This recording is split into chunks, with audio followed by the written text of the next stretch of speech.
Let's go ahead and research some credit cards, but only if you pay them off on time all the time. Seriously, if you don't pay off credit cards on time and you have no self-control, leave this video, okay? But for those of you that are responsible and want to take advantage of what cash back or rewards credit cards will give you, then let's dive into it. Chris Lee, Everyday Finance 101, Masters in Finance, CPA, Personal Finance Enthusiast, coming at you with a longer form video here, expanded on some of my TikToks, YouTube Shorts about overall credit card picking in general, and just some helpful sites that can allow you to do that. Let's get into it. So NerdWallet is going to be the first site that we're going to look at here. Really, it's the only site you need. You can do a ton of research on it, and it's free to use. You can look through a ton of different credit cards, bank accounts even, things like that. And so we're going to get into it. So just Google NerdWallet, and once we get into here, you're going to see some different options that we can do. So NerdWallet compiles a lot of different stuff. So there's a credit cards tab, a banking tab. You know what? Why don't we circle these for you? So you got a credit cards, banking, different house items, loans, insurance, personal finance in general, even investing, small business taxes. So they got a plethora of things that you can look at here. Which is awesome because that allows us to just have different research points, which is good. So what's the main purpose of today's video is to look at credit cards, okay? I'm going to preface again, you don't get credit cards unless you have self-control, pay them off on time, all the time. Like those things have to be taken care of, okay? If we are good at that and we have our life financially in order, credit cards can allow you to get a lot of rewards with the different items that they have. So what I'm going to do here is I'm going to click on credit cards, and you're going to see that there's some different options here now. So we can look at, they call best credit cards, and they have a ton of different areas. We can compare them, get a recommendation. So I'm just going to click on best credit cards and just go to like overall best credit cards here. Okay, so they have it pretty updated, right? We're in May 2025, and they already have it prepped for June right here, which is awesome. And so the first thing that I will say for you is I would love most of your credit cards to have a $0 annual fee, okay? $0. The reason for that is that I don't love having to pay an annual fee every year for a card. It really hurts the rewards you would get from that card. And so that's like, I only have one card that has an annual fee, and it's my Amex Delta Gold card. That's because, so I'll kind of like show you the math on it. So my Amex Delta Gold card, you know what? Why don't we go look at it right now? So Amex Delta Gold card annual fee. So I fly Delta, and for the most part, that's what my wife and I do. And that's why we got this card specifically. And when you look at it, it has an annual fee of $150. So I'm going to circle that so you can see a little bit better. $150, okay? This is my only card with an annual fee. The reason that I'm okay with it having a $150 annual fee is that you get, for 9 passengers on your itinerary, you get a free checked bag, okay? And so if I do some more math for you here, a checked bag costs $30, okay? And so, you know what, why am I doing this with that? Let's go to an easier calculator. It looks way better than my handwriting. So a checked bag costs $30 for Delta, okay? So usually when my wife and I go on vacation, we take 2 checked bags, okay? You can judge us if you want, but that's what we do. And so just one plane ride, not round trip, costs $60. So if I come round trip with that, $120. Annual fee is $150. So if I fly 2 times in a year, which my parents live in Florida half the year, so we go visit them. We take 1 trip in the summer. So usually we fly more than once per year. That is when the annual fee makes sense, because even if we fly twice, it saves us $240 in bag fees. Yes, I know I don't have to take carry-on bags, don't have to take one for each my wife and I, but it made sense for us. That's what personal finance is about, is things that make sense for you, okay? And so that is why we have one card with an annual fee. But going back to NerdWallet, I would prefer if most of the cards that you get in life have no annual fee.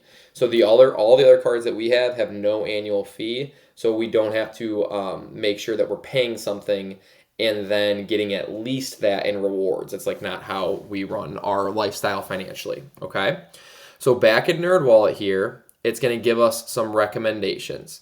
So the first one here that we can look at is this Discover Cashback card, which is actually one that we have, my wife and I. It's got no annual fee, and then they have these different rewards from 1 to 5% cash back. Now, my Discover card, how it works is every 3 months, it's like a rotating 5% cash back. So, for example, right now, our Discover card is getting 5% cash back on restaurants, okay? Next quarter, which quarters go January, February, March, and then April, May, June, July, August, September. So next quarter in July, August, September, it might switch to 5% cash back on gas stations. I don't know. But we use that card for the areas that the 5% makes sense. In this case scenario, for this 1 to 5% cash back, I'm going to actually get rid of this so it looks better. So in this scenario, it looks like it says right now it is grocery stores and wholesale clubs that you get 5% cash back. And then you can only, it's like capped at $1,500 in purchases. So again, to do some like math here, if I take the $1,500 in purchases and I multiply that by the 5%, you get $75 max per quarter using this 5%. So let's say you maxed it out over all 4 quarters, the whole year, then you would get for free an extra $300 in incentives for using this credit card in the right way. Okay, I know you got to spend $6,000 to do that, but you know, if your normal spending would be that, then that allows you to get some rewards, $300 back for this card specifically. Okay, so let's look at another one here. So then there's this Wells Fargo one. Again, the thing that I like here is we got 0 annual fee. And then there's really no info on rewards, so we're just going to kind of move on from that one. Same thing here with this City Simplicity card. Let's just move on because it doesn't have anything there. Here is a Wells Fargo Active Cash card. So it looks like you get like a $200 bonus when you sign up with it.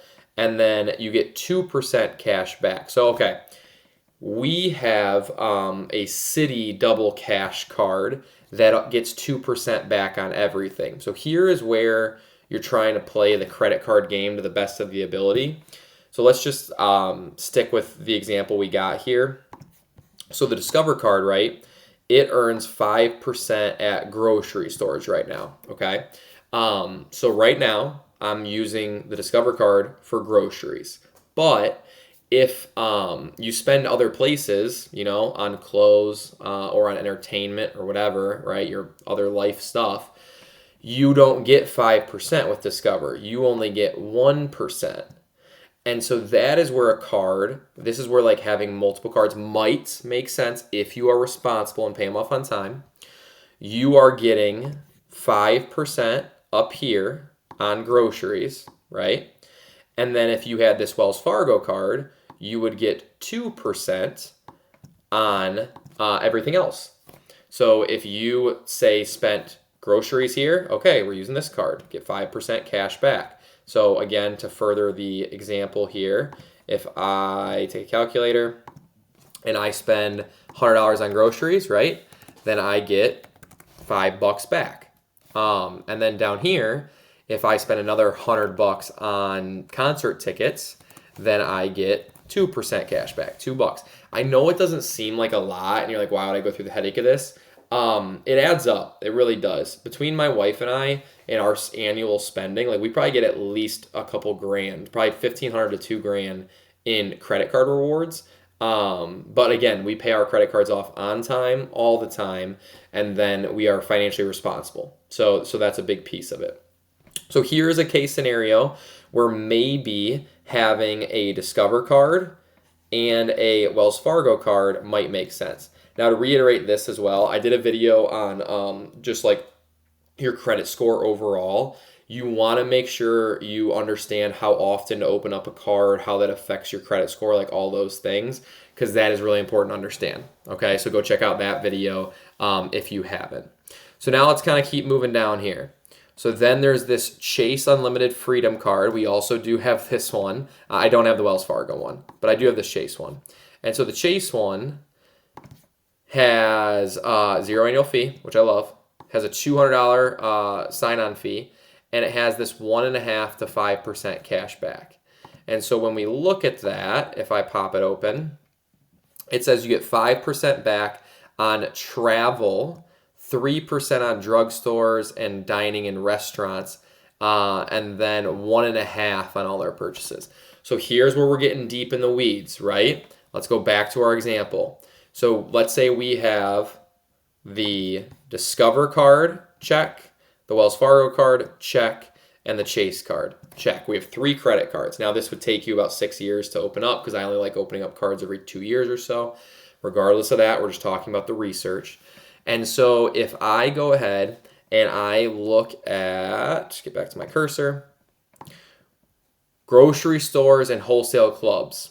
So let's just plan out my spending for this weekend, whatever. We go to Aldi for a grocery store. We use our Discover card, and that gets us the 5% cash back, okay? So I go to the grocery store, boom, we do that, 5%. Then I go and let's do concert tickets again. I'm going to use the Wells Fargo card to get 2% cash back. I wouldn't use the Discover card because that one is at grocery stores and wholesale clubs. Other than that, it only gets 1%, and I like 2% better than 1%. And then finally, if I go look at the Chase card, it gets 5% on travel, or 3%. We can really use either option here, 3% on restaurants. But let's just use the travel example because it's better. So then we went to Aldi, 5%. We went to a concert, 2%. We booked our summer travel plans, and we got another 5% with Chase. Or we also got Chipotle, and we get 3% cash back on restaurants. This is where, again, we're taking minor things. Like my whole thing with finance is use the system to your advantage. Credit cards are usually a thing where people don't pay them back on time. They have a ton of interest that accumulates, and they get in credit card debt. I've never been in credit card debt in my life because anything I put on a credit card, we already have the money in our bank account, and I pay it off the next day. That's just how I work with credit cards. And so I use the system to get the most cash back so that I can get free extra money when I'm using these cards. That's how I roll with them. You have certain people, I know Dave Ramsey, like we use some of his curriculum for our high school finance class. He's very strict on no credit cards, which I would be too if I'm listening to callers all day that say, hey, I'm 20 grand in credit card debt. Yet you're an idiot. Yes, like you shouldn't be getting credit cards. Cut them up. Agree, 100%. But it's not, if you have self-control and you understand finance, they're a Money Guy show podcast I listen to that's called Financial Mutants. If you're a financial mutant, then you can use these things to your advantage, but only if and only if you are financially responsible and you have self-control, okay? So NerdWallet is an awesome site to go ahead and evaluate some different cards and their different like points and reward systems. The last thing I want to talk about here is some cards have miles as points. That's what my Delta card has. And so the miles make sense if it can get you a flight that costs more than like a couple years of the annual fee. So like this one you can see is a $95 annual fee. You only get the miles once. You earn miles when you spend on the card, just like these ones earn cash back. This one earns 2 to 5 times miles. And then if you like actually open it up, it's just going to depend on what you spend it on. Let's clear this so you can actually see it. So for this one, you earn 2 miles on normal purchases, 5 miles on hotels, vacations, stuff like that. So when you get into cards like that, if you get a free flight out of it, So for example, let's just say 75,000 miles got you, I don't know, $400 in flights or whatever, then that would make sense that you could get 4 years of the annual fee paid for with the free flight that you got. And then if the perks of the card make sense for you, like for me, the Delta card pays for itself with the checked bag thing that I went through.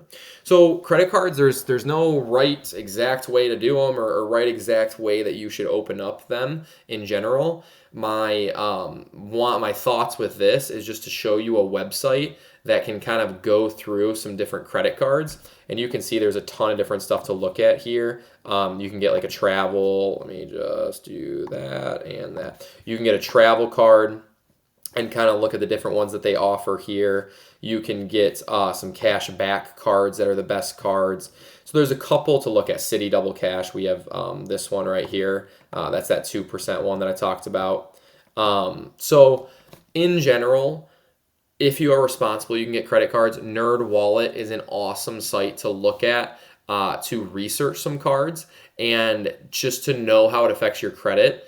Go check out my credit score video so you can see like what's different things to expect on how these would impact your credit score overall. Okay. I hope that was helpful for you looking at those different sites, NerdWallet, and some other things that you can do to look at credit cards and see what's best for you. Make sure you're making smart decisions when you do this, okay? You're not doing this if you have no self-control, like I said earlier, or if you think that you need to open up hundreds of different credit cards. You're doing it if it's going to reward you in the way that can take advantage of the financial system in the way that we want to. Chris Lee, Everyday Finance. Hope you guys enjoyed that content, a little longer form, and I will see you in the next one.